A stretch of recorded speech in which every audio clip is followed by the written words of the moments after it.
Rádio Petroleira, a voz do Sindipetro RJ, apresenta Programa Aposentado Presente. Olá, internautas, navegantes, amigos, companheiros, camaradas da Rádio Petroleira, questão de soberania. Estamos ao vivo em tempo real com mais um programa Aposentado Presente. Aqui na Rádio Petroleira, programa que é de responsabilidade da Secretaria dos Aposentados do Sindipetro RJ, cujo coordenador é o nosso amigo Roberto Ribeiro. Tudo bem, meu irmão? Tudo tranquilo, Candal? Boa noite, parceiro. Boa noite, parceiros aqui da mesa. E principalmente companheiro internauta que estão ouvindo mais um programa Aposentado Presente, onde procuraremos dar alguns informes, principalmente hoje que tivemos a reunião dos aposentados, que acabou ainda há pouco, e tem algumas novidades. Esse programa é de número 301, hoje é dia 1º de março de 2016, e eu apresento aqui os companheiros da mesa. Aqui do meu lado direito, companheiro Furtado, companheiro da Secretaria de Empresas Privadas, que está sempre aqui colaborando conosco. Boa noite, Furtado. Boa noite, companheiro. Boa noite, Paulo Moreira, Jorge, companheiro Roberto, o DJ, né, que hoje em dia que chama ela, antigamente era sonoplasta. E como a gente está sempre aqui para cooperar, né, às vezes tirando algumas dúvidas, inclusive, que aí eu tenho agora recentemente eu fui perguntado lá por aquele parente lá da minha esposa, no que diz respeito ao auxílio farmácia, e normalmente irei fazer algumas perguntas sobre isso aí. Ok. Companheiro Paulo Moreira, coordenador da Secretaria do Jurídico do Sindipetro RJ, que também está sempre aqui conosco colaborando. Paulo. Senhoras e senhores internautas, muito boa noite. Estamos aqui para mais um programa do Aposentado Presente. E boa noite, mesa. Companheiro Jorge Rossi, companheiro que é a liderança dos aposentados em Anga e que também é o diretor do Sindipetro RJ e lá da Secretaria dos Aposentados. Boa noite. Boa noite, mesa. Boa noite entre os internautas que nos prestigiam, né? Nos ouvindo. Boa noite, o DJ Castelinho. E vamos à luta. Então é isso aí, gente. Então, obrigado aí pela participação e principalmente o companheiro ali, Castelinho, como já foi falado aqui, é a pessoa que coordena e comanda aí o nosso som. E vamos lá. Então hoje, ainda há pouco, terminou a nossa reunião mensal, né, dia 1º de março, primeira terça-feira do mês, sempre às 14 horas. Tivemos a presença do Dr. Luiz Fernando, que também está sempre dando os informes dos processos jurídicos, né, com relação aos aposentados e pensionistas, companheiro da Ativa, né? E também tivemos lá uma palestra do companheiro Silvio Cinedino, companheiro que é do Conselho Deliberativo e já foi também do Conselho Fiscal da Petro, companheiro eleito, que esteve falando sobre a cisão do plano Petros e também com um comentário que nós temos visto, né, nos jornais, aí, televisão, principalmente a mídia, com relação ao plano Petros, dizendo que ele tem déficit e fica fazendo aí uma guerra, e tem alguns companheiros que acabam ouvindo, acreditando e até multiplicando essa informação. É claro que nós não podemos deixar acontecer como aconteceu com a Aero, mas não só o Silvio Cinedino que falou hoje que não existe essa possibilidade de ter um déficit, nós temos que ficar atentos, como também no mês passado o conselheiro Paulo Brandão e Fernando Siqueira, conselheiros fiscais, estiveram lá e foi nessa linha que eles também falaram. Existe déficit, nós sabemos, mas é um déficit técnico, e o que acontece é que eles estão lá atentos, não pode deixar uma situação que chegou a Aero. E o companheiro Silvio Cinedino até comenta que na época o Aero ele tinha 4% das passagens todas para o Aeros, e acabou que foi saindo isso aí, e aí outras coisas mais, veio acontecer o que aconteceu com a Aero. E ele citou hoje algumas fontes que pode acontecer o déficit, claro, o déficit também técnico ou não, questão das ações. Então vamos lá, você investe, né, principalmente hoje na Bolsa de Valores, e o mercado, não é só aqui interno, o mercado nacional, como o mercado internacional, nós temos visto quedas e quedas. Além disso, é claro, com relação aqui à Petrobras, ela teve também uma queda muito grande em função da roubalheira por parte de alguns diretores e até presidente da própria empresa Petrobras, e isso também repercute mal no mercado, né? E fez com que ela caísse aí, não só nacionalmente como internacionalmente. E também culpam os aposentados e pensionistas com a questão das ações judiciais. Olha, essas ações judiciais, ela vem de um mau acordo coletivo feito por nós, sindicalistas, né, com a Petrobras. E os companheiros, a grande maioria dos companheiros nativos é que aprovam esse acordo coletivo. E que, infelizmente, também alguns companheiros, que somos da direção dos sindicatos, levamos essas propostas rebaixadas para as assembleias. Olha, vai para a assembleia para ser votada. Então, eu sempre fui contra isso. Desde o momento que se levam as propostas de acordo coletivo rebaixado, quem está ali, cada um vai defender seu interesse. Não é o interesse dos aposentados, pensionistas, com certeza. E na grande maioria acabam votando para a segunda ou terceira proposta da empresa e ela é aceita. E com isso faz com que os aposentados e pensionistas tenham que entrar com ações na justiça. Então eles alegam que, principalmente nesses casos de IRIS, RMNR, né? E, enfim, que abono nós perdemos, teve a questão da repactuação, que acaba prejudicando também. Agora, não é só isso. Existe também o que a empresa deve. Tem dívida da Petrobras para com o Fundo Petros, né? Então existe tudo isso que faz até com que a empresa venha a ter um problema. A própria repactuação, também foi tirado lá um valor de 3 salários para quem repactuou. Enfim, nós temos vários fatores que podem levar, sim, a um déficit, mas que a gente tem que ficar atento e esperamos que esse quadro venha a mudar para que a gente possa ter o nosso fundo não deficitário, superavitário, que seria o caso. Então essa é mais ou menos uma palestra feita hoje ainda há pouco por Silvio Cinedino, e eu passo aqui para a mesa para os companheiros que tiveram presente que queiram fazer algum adendo, alguma falação com relação a isso. Roberto, vamos lá, Jorge.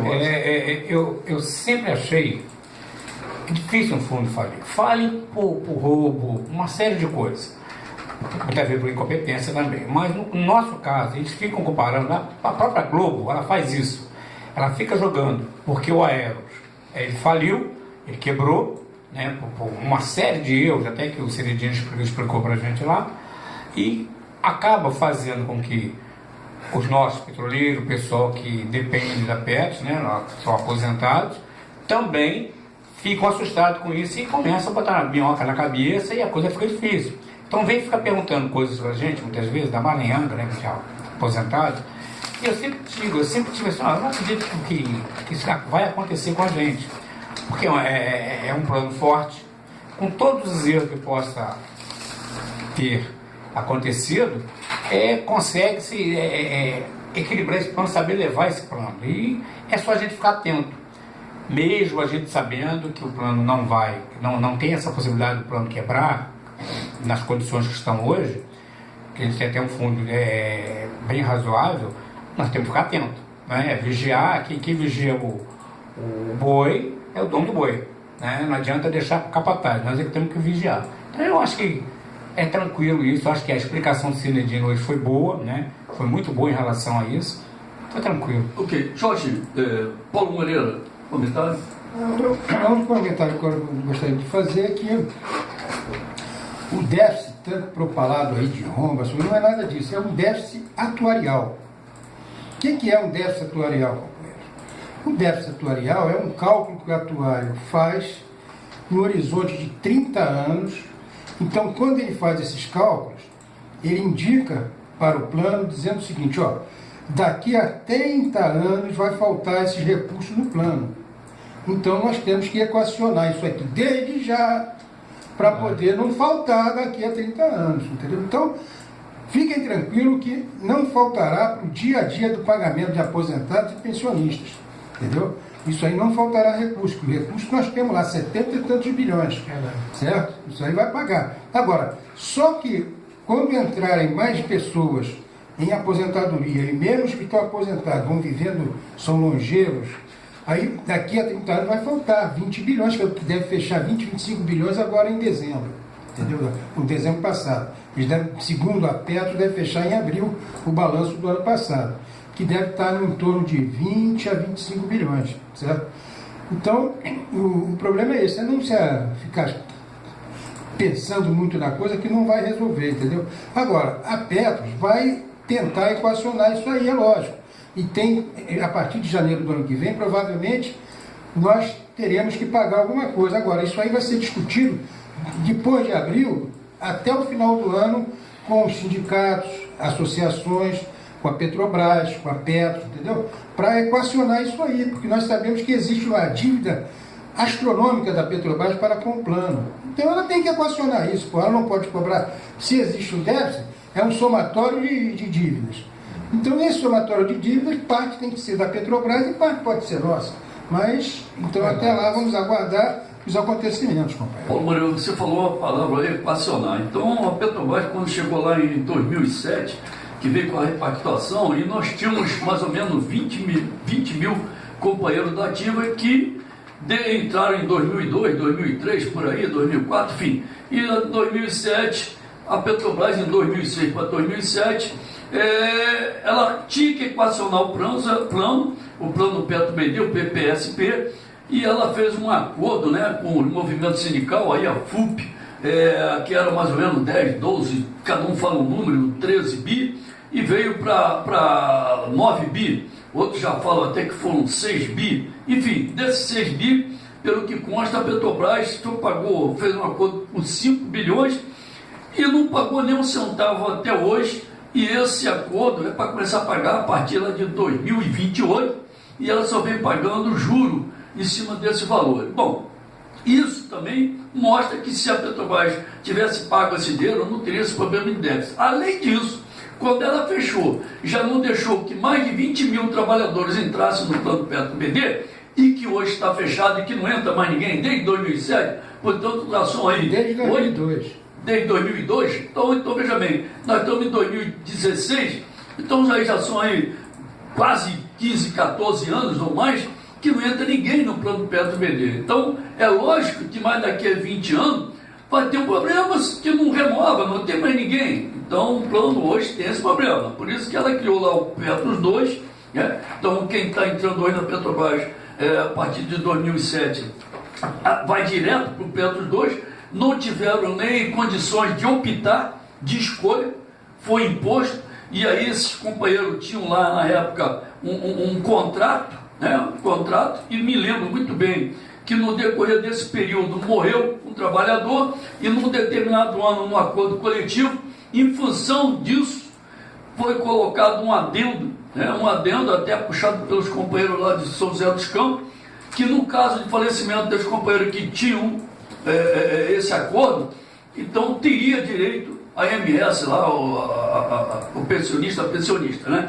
Então veja bem que para mim houve falha, mesmo que a Petrobras pudesse ter outro plano, fazer outro plano, ela tinha que equacionar, pagar todas as dívidas, isso para mim não foi feito.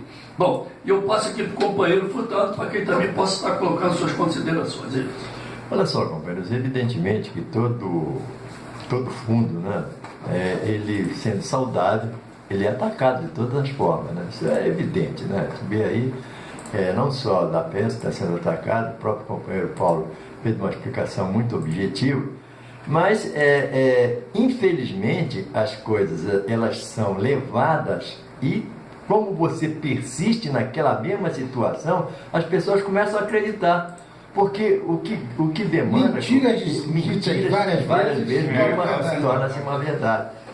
Porque, companheiros, é muito fácil a gente estar fazendo um comentário quando a gente tem alguns dados que nos dá base para fazer esse comentário, né? Agora, é difícil aquele companheiro que tem poucos dados, poucas informações, ele não tem o mérito e o conhecimento do que realmente está acontecendo.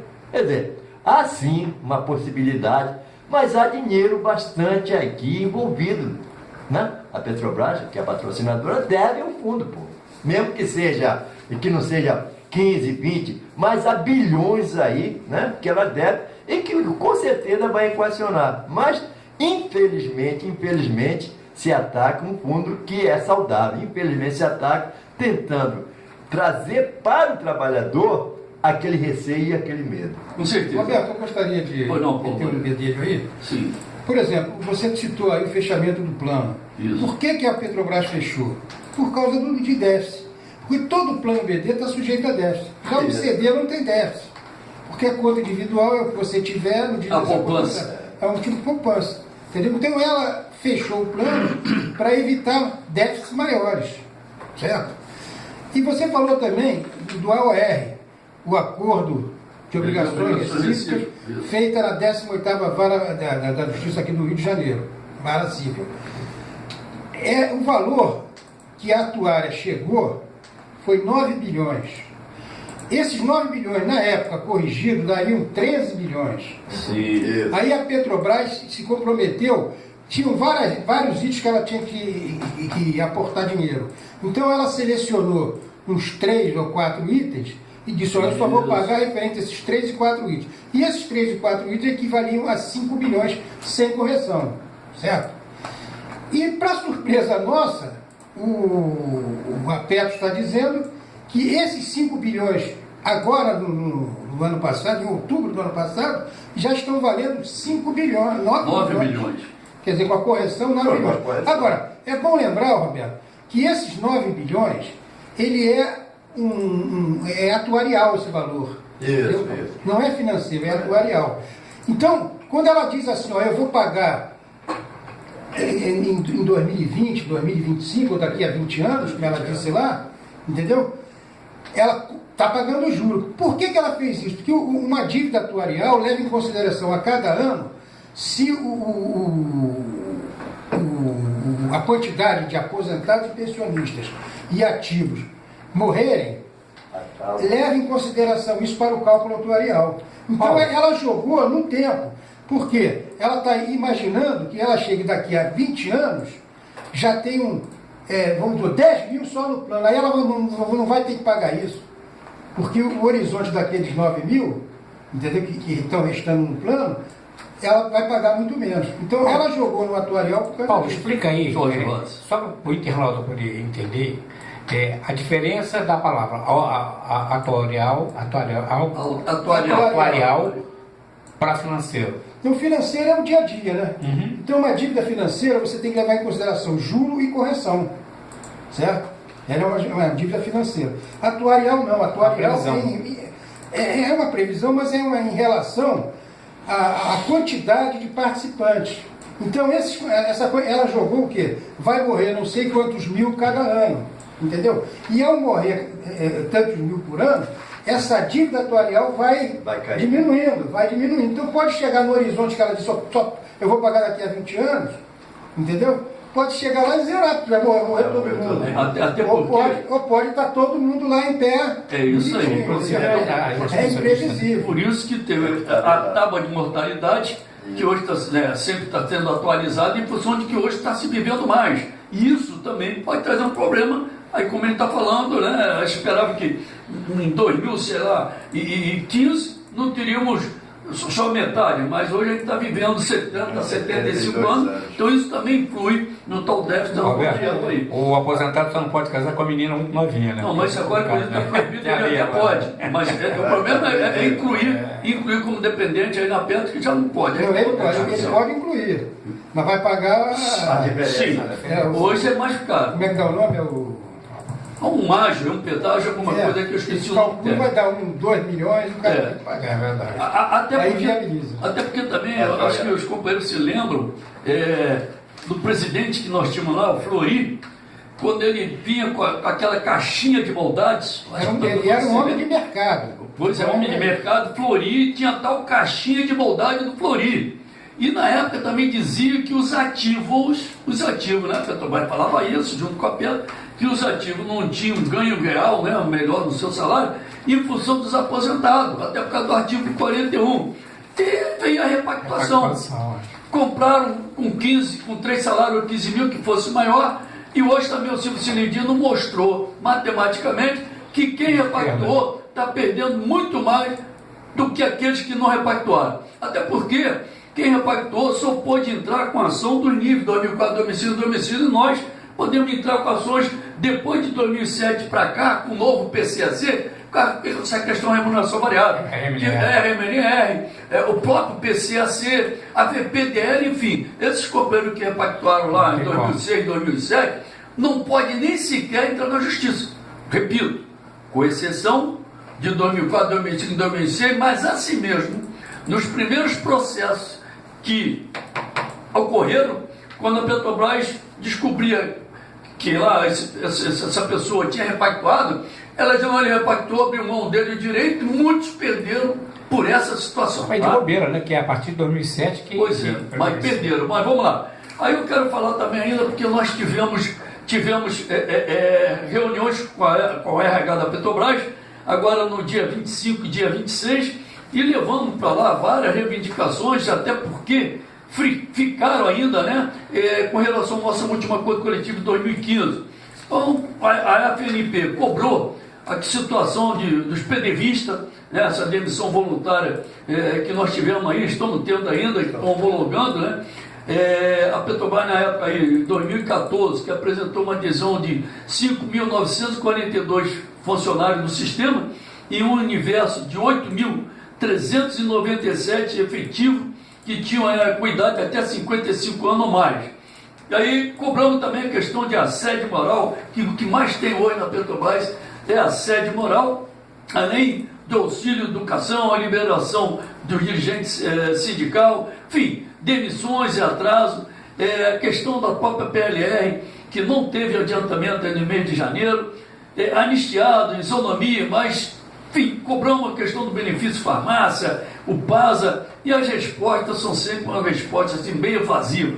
Eu vou ainda colocar um pouquinho aqui com relação ao benefício farmácia, para tentar lembrar, Paulo me ajuda aí, que estava lá na reunião, pelo que eu me lembro que foi passado o seguinte, bom, aquele reembolso que nós tínhamos lá na Global Prev, Global Saúde, que de março até setembro de 2015, né, os companheiros deram entrada com prazo até 31 de janeiro, a Petrobras se coloca responsável por esse reembolso e que estará pagando até abril, é isso? Abril ou março? Durante o mês de abril. Durante o mês de abril. Então, veja bem, aqueles que entraram com aquele pedido de reembolso, a Petrobras colocou lá que até final de abril estará reembolsando e pagando todos esses companheiros. E aquelas a partir de 16 de setembro de 2015 até o presente momento, já foi falado aqui também, que será reembolsado pela nova operadora. Vocês se lembram que era para ser funcionar o CARD a partir do dia 4 de janeiro, mas nós também já falamos isso aqui, que a funcional CARD, na hora de assinar o contrato, exigiu o adiantamento, 15 milhões, a Petrobras não aceitou, está fazendo nova licitação e colocou então o segundo colocado, que é a EFARMA. Um processo aí de tampão, 6 meses, podendo ser renovado por mais 6 meses, e ela diz que até o contrato ser assinado aí no prazo de 120 dias, ela estará montando um grupo de trabalho para estar estudando a questão do custeio, que no último acordo coletivo a Petrobras também indicou lá para a gente numa proposta que seria o benefício farmácia parecido, ou mesmo na questão do custeio, com relação ao pequeno risco e o grande risco.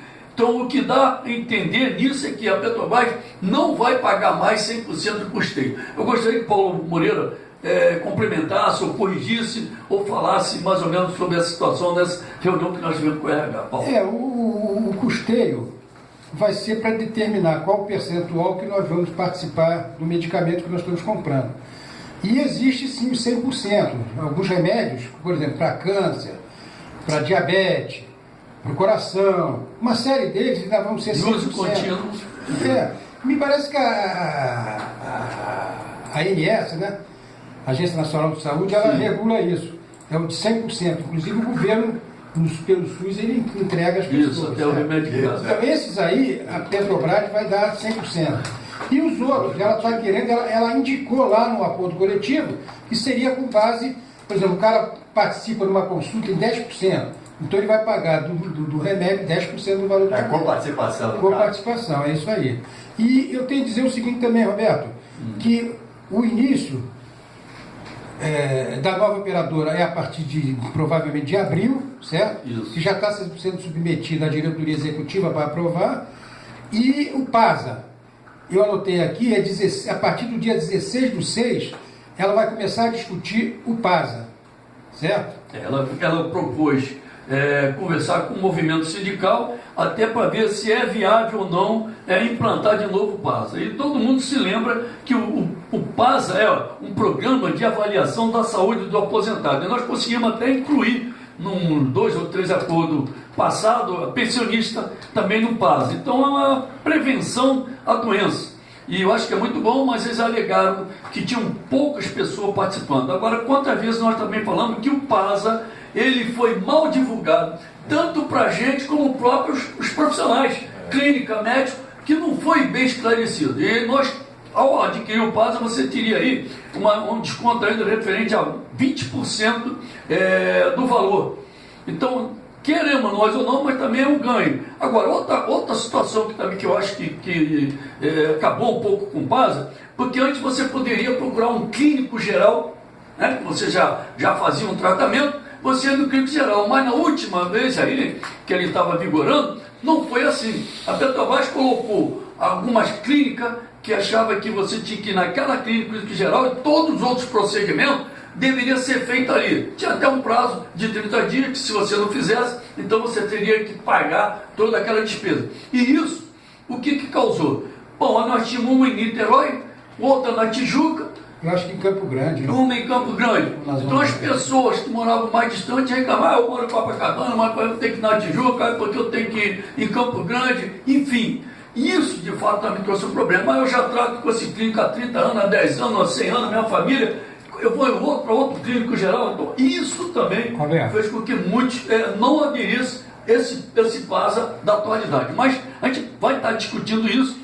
Pode ser que volte ao sistema como era anterior ou não. Então a gente vai estar discutindo isso na realidade. Agora seria interessante, a partir de agora, toda reunião de aposentado, fazer uma espécie de plebiscitozinho. Porque vocês preferem isso, aquilo, para ter já uma ideia do que o aposentado e a pensionista interessa fazer. Tem aquele detalhe. Eles já fizeram de propósito isso. Sabe por quê? Imagina o cara sair de Macaé, o cara sair de Angra dos Reis, o rapaz fazer exame. Primeiro tem exames. Não, mas note bem, eles fizeram isso como um plano piloto. Isso. Aqui no Rio de Janeiro, em Santos, foi Rio de Janeiro, Santos e Bahia. Tudo bem, Paulo, se a gente tivesse que fazer adiante, teria que vir para o Rio. Não aconteceu esses 3 planos pilotos, eles esperavam uma quantidade boa de aposentados pensionistas e não houve. Não, aí o que acontece? A pessoa tentava ligar para a clínica e não conseguia. O cara não conseguia de Angra ligar para a clínica e fazer, para montar, para fazer. E na cidade dele ele não podia fazer mais. Então diminuiu o número de pessoas fazendo os exames, né? Aí o que acontece? Ficou uma coisa ruim, eles conseguiram aquilo que eles queriam. Não tem pouca gente. Lógico que tem pouca gente. Mas a dificuldade é muito grande. Nós vamos levar a opinião. Criaram uma dificuldade agora. É hora da gente começar a fazer uma pesquisa, entendeu? O que você acha? Você aqui, qual é a melhor para você? Entendeu? Aí vai para tirar uma noção da coisa. Eu não tenho medo de mudanças, não. Até acho mudança uma coisa saudável. Tem mudanças, cara, que é para prejudicar o peão mesmo. Jorge, eu quero rapidamente, porque tem recebido algum telefonema e que é um negócio, faltam 2 minutinhos e eu vou rapidamente falar aqui que eu recebi algum telefonema sobre a questão do funeral, que a pessoa morre, não tem dinheiro para fazer o enterro lá, seja do titular ou seja do dependente. Então, a Petros está ali que ela faz o adiantamento para essa situação. Então, o adiantamento faz em cima do adiantamento do pecúlio.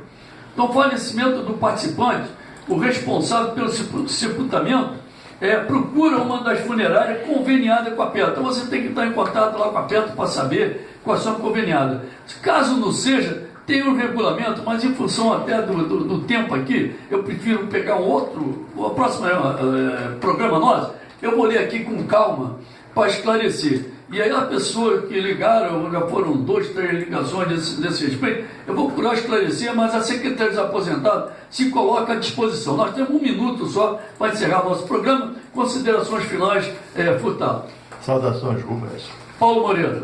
Boa noite e até o próximo programa. Jorge Rosa. Gostei muito da reunião dos aposentados, saudações do Brasil. E eu quero lembrar que a próxima reunião nossa mensal vai ser dia 5 de abril, a partir das 14 horas, e agradeço aí os companheiros que estão nos ouvindo, e lembrando também que amanhã, né, quarta-feira, a partir de 1 hora, teremos a nossa reprise, 1 hora da manhã, às 10 horas e depois às 15 horas. Então, sendo assim, Estamos chegando ao final de mais um programa Aposentado Presente aqui na Rádio Petroleira. Questão de soberania. Sonato Canal com apoio técnico do Castelinho DJ. Estaremos de volta na próxima terça-feira a partir das 18 horas e 30 minutos. Aqui música, informação e prestação de serviços. Pela audiência, muito obrigado e até o próximo programa. Até lá. Rádio Petroleira, a voz do Sindipetro RJ. Apresentou Aposentado presente. Aposentado Presente. Não dá não. aqui, a máquina aqui. Ah,